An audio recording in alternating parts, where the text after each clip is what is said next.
Hello, welcome to another week. It's Tuesday now actually, because yesterday I was just pottering about, but today I'm back on the Defender. Sorry. Let me show you what I've done so far. It's a bit of a black hole in here, but I've got all this back in. To get the sub box to sit on here and still be able to use the lid, what I had to do was cut 4 inches off the lid, screw that to the frame, and then hinge the lid off of the bit that I've reattached. So now, if I can show you, see it hinges here and not here. So that gives me room to put the sub box in. And I can still open up and get in my box. So that's that. Everything's powered up. I've cable tied those up for now, but I'm going to think of a different solution for them wires to stop them moving about. I probably will just P-clip them. I need to order some. But I'm working on the Speedo at the minute and this GPS system that I've got. Right, so I've got the GPS box in and I've got the instructions. It's 4 simple wires. There's black, red, which is obviously positive, negative. There is a green and a blue. On this particular Speedo, the green goes to the rev counter feed, which is a white with a grey trace. And the blue, which is the speed, goes to the pink and white. Is it pink and white? Or is it pink and grey? Pink and... yeah, pink and grey. No, pink and green even. It's a pink and green. So, according to the instructions, you have to take the lid off the box and there's 2 buttons. You press them both and then that will move the Speedo and that will point to where it is. If it stops at 50, we're calibrated. If not, we've got to use these buttons to go up and down to get to 50. I don't know what the rev counter does. I'm not quite sure. It doesn't really say much. All it says is connect the green wire to the rev counter. The signal of the blue wire and green wire are the same, but inverse. So who knows? Anyway, right. So press and hold these 2. Oh, there we go. The Speedo's gone up to 120 odd. So let's press down. It moves slowly. So if you press and hold it, there we go. We need to get it to 50. So we're a bit below 50. So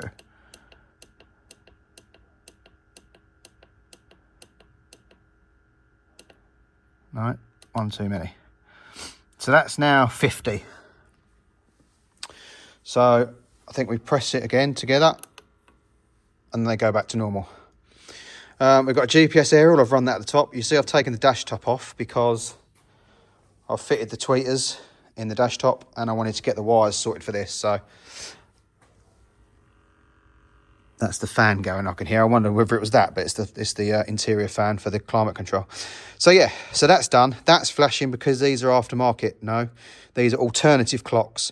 I wanted to try and blank the warning lights for the 3 Amigos. Obviously, we don't have them on this without removing the faces because I was having a bit of a dodgy fuel gauge and temp gauge.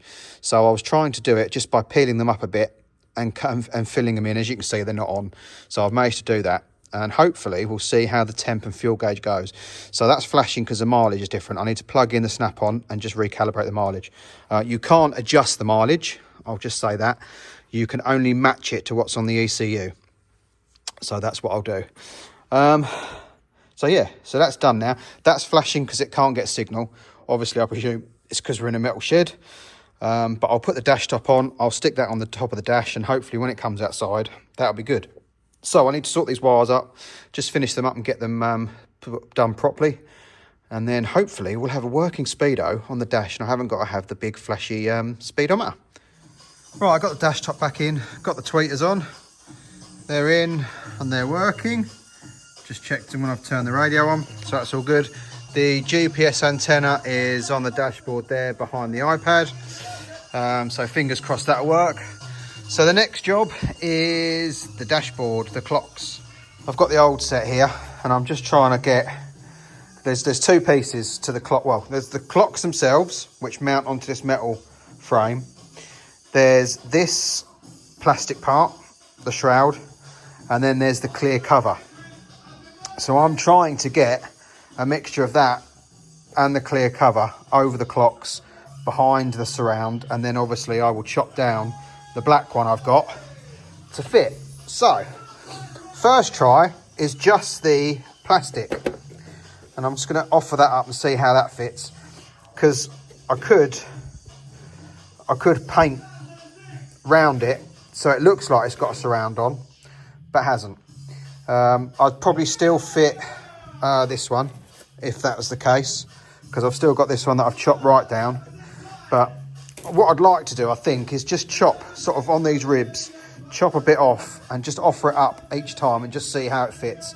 Obviously the clear plastic is no longer going to clip to it, but the clocks, well, you can probably see the clocks get really dusty without a cover on, so I would like to try and get a cover on if I can.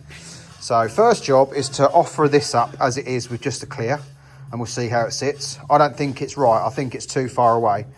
And then we'll start chopping this down and seeing how this fits. Okay, so to get the same line, because this needs trimming back, I've chopped up another one, a brown one that I'm not really that bothered about, and then laid it over the top so I can get the same line. So I'm going to chop it like that, little bit by bit, sort of, what's that, 15-20 mil at first, and then yeah, keep trying it, maybe take a bit more, keep trying it, etc., because I don't want to overdo this one. So right, let's chop this up. Right, we're not far off now. I've managed to get the black bit in, the plastic in, and obviously the black outer trim. So I still need to lop these off and put some infill bits here. Not quite sure how I'm going to do that yet, but I've got plastic from making models, so I might be able to use that, and then maybe get another one of these at a later date and chop it up and use the bits. But for now, I might be able to just put a black bit of plastic in there. It's got a little bit further to go yet. We're not far off. It's this side, I think, is holding it back a bit, but it's a lot tighter to the dashboard now. So yeah, so probably another little fettle. Might take another little bit off this plastic bit. I don't want to go too much because the one I'd had before was too much and it popped past here. I want it to stay behind here. That might, I mean, what's that? Yeah, it would be nice just to get it that little bit further down, wouldn't it? So I reckon we just need to take another little line off here, off the silver. No, clear, and then that might go down. So that's a job for tomorrow. So progress. Right, got my mum's Ford Fusion in. As you can see, it's had a little accident. Not her fault. A transit tipper was turning on a tight turn. Well, I say a tight turn. He was tight turning on a straight bit of road where the car was parked, and the rear, I think it's a tipper body, swung round and caught the car. So it done the mirror, it done the little cap there, it's done the edge of the door, the wing, and not much else actually. We're quite lucky. So I've got a new wing. It's over there. It's been painted. I put a new mirror on and bent the wing out because she couldn't open the door. So at least she could use it while we were sorting the wing out. The little plastic bit that goes there is on its way. I've got to strip it down today, get the wing off, and then it's going to the paint shop to have the door sorted out, the wing put on, and it all blended. So yeah. Right, I'm going to get the wheel off, get the wheel arch liner off, and then we'll start taking that off. I think the bonnet's got to be unbolted because the hinge goes through the wing. Obviously the bonnet's got to be undone, and the bolts that hold it to the A-pillar are behind the splash. So, right, I'm going to get it off. Right, wheels off and splash is out. It was just held in with a few Torx screws. We've got two, I don't know if you can see, there's two screws there that hold the wing to the panel, but we need to get the bumper out of the way, and there's two 10s up in the black abyss there. So that, oh, you can just about see one there. So they're the next things to undo. There was actually three in the end. There's one there, and one on the corner here as well. So that's now off, which means we can get to these two that are behind the bumper. Turns out if you pop the headlight out with 3 Torx, you can actually get to those bolts really easily. So that's how I'd advise doing it. And there we go, the damaged wing is off. So yes, obviously the bonnet had to come undone, but also there's one underneath the little plastic cover that's there as well, plus 2 on here. There's one there, one there. That's a bit bent, so I'll need to bend that back. But yeah, we're off. So I can stick the wheel back on, and it can go off to the paint shop to have that door sorted out.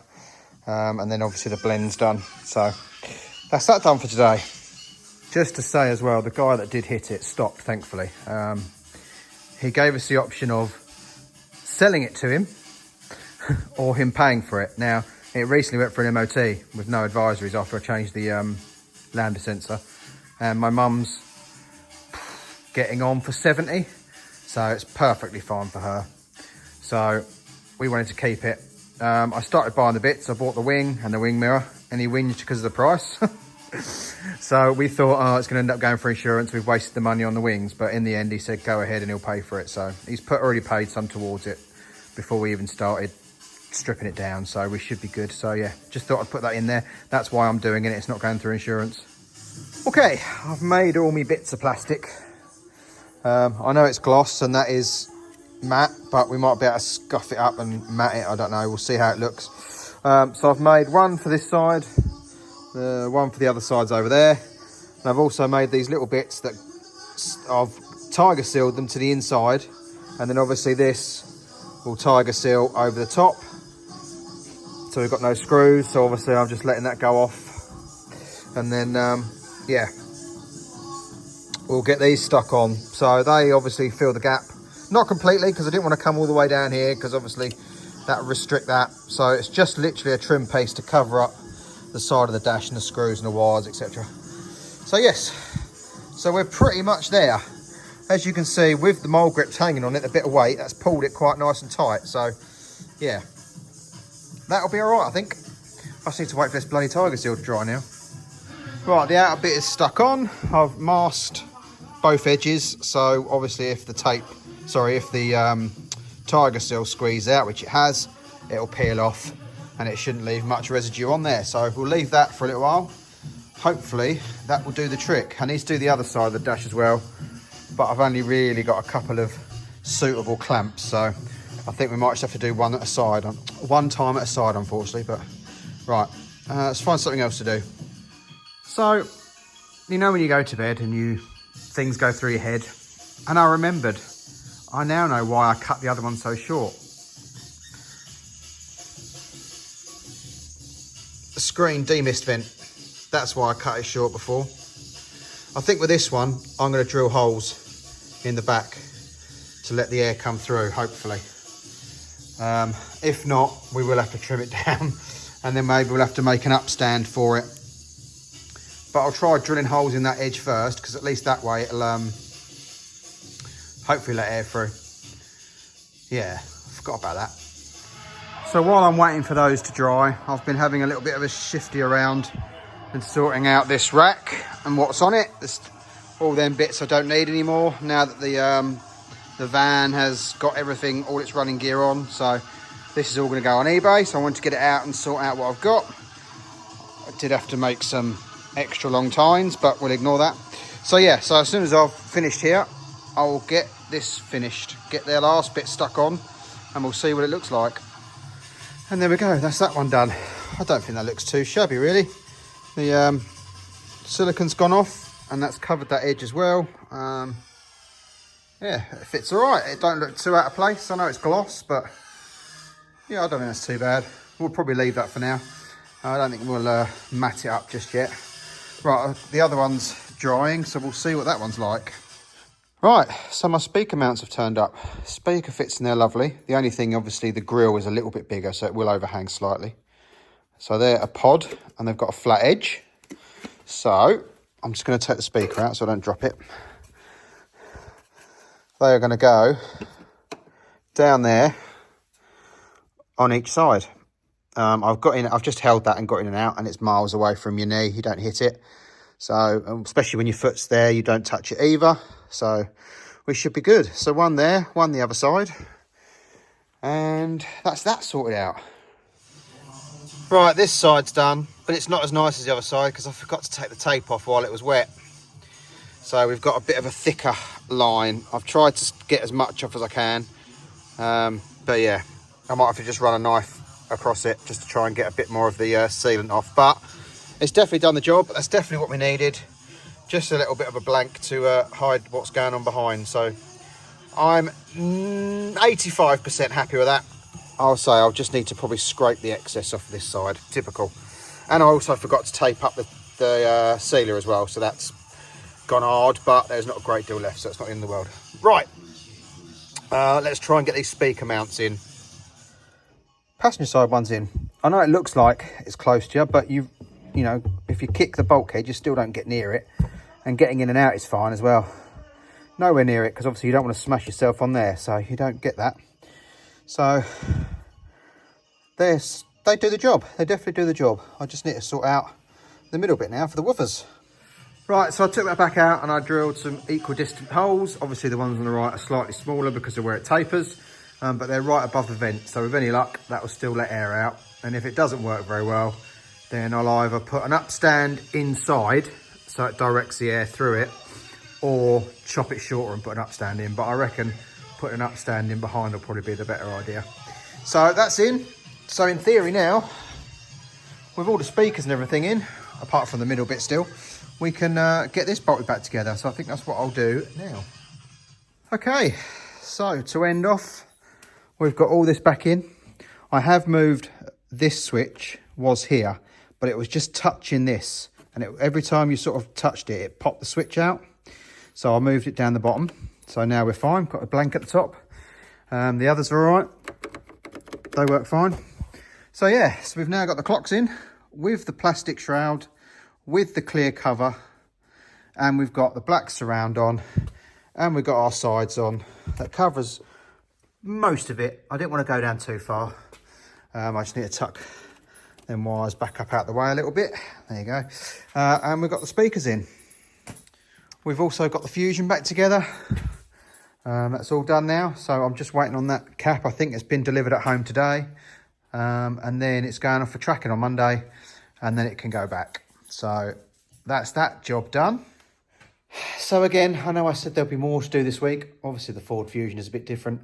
But until this is done and ready to use, I can't really get much else in, because obviously I need the winch, I need the tow bar to move everything about. So I think Monday we can now move it. It's all back together enough. I know I've got to weld up that middle console and do a few other bits on the van, try and sort that front panel out. So we should be able to get this out, get everything moved about and get something else in. Probably going to be the other Defender, because I sold the old engine. So it's now a matter of putting it all back together and getting it running. So thanks for watching. Have a lovely weekend. Like, subscribe and share.